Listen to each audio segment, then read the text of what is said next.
పదం కొత్త ఆట నేర్చిందా పాపలాంటి లేత పదం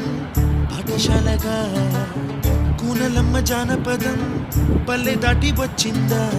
చవళిల జానతనం పాట చూపగా కుంచెలో దాగే చిత్రాలు ఎదురొచ్చేలా